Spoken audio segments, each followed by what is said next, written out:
All collectors have their own philosophy. Some collect for investment, some collect surveys. They try to collect paintings by artists over a period of time. So we've tended to focus on particular artists in depth over this 20-year period. And they tend to be artists who reflect the sort of interests that we have as architects. Works about the contemporary city or about the suburbs or about our contemporary condition.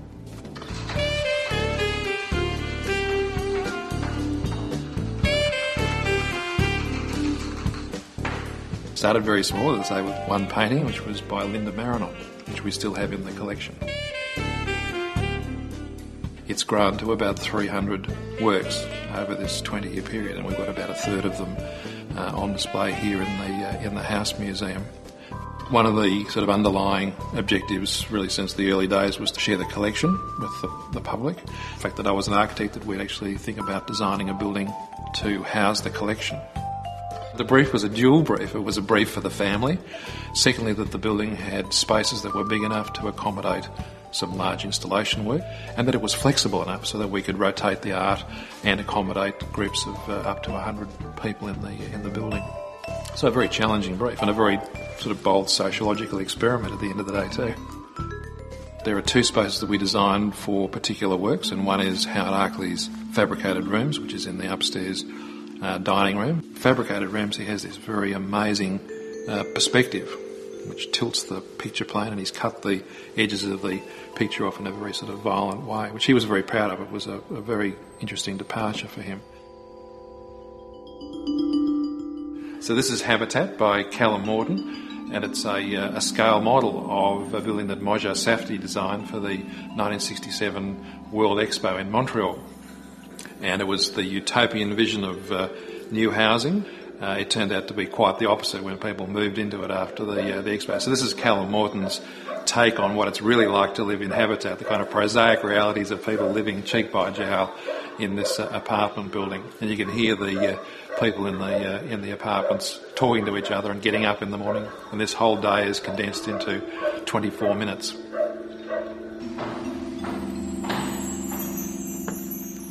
So this is a major work by Melbourne artist Brooke Andrew, and Brooke is interested in juxtaposing different cultural references. And here he's used his Indigenous tribal motif and juxtaposed that with a neon text which says in Lithuanian, "So you've always wanted to be black, white friend."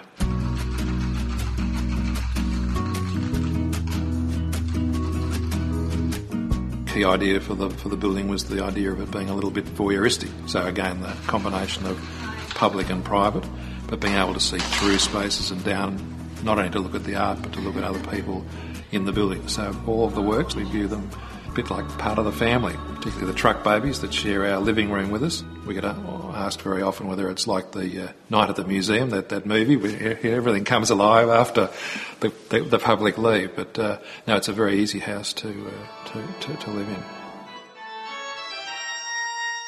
Unfortunately, in the house there are no doors separating parts of the house, so when I play or when anybody plays the organ, everybody in the house can hear it. The house has been designed with soundproof windows, so even sitting in the garden you can't see it when the doors are closed, so the neighbours are well protected.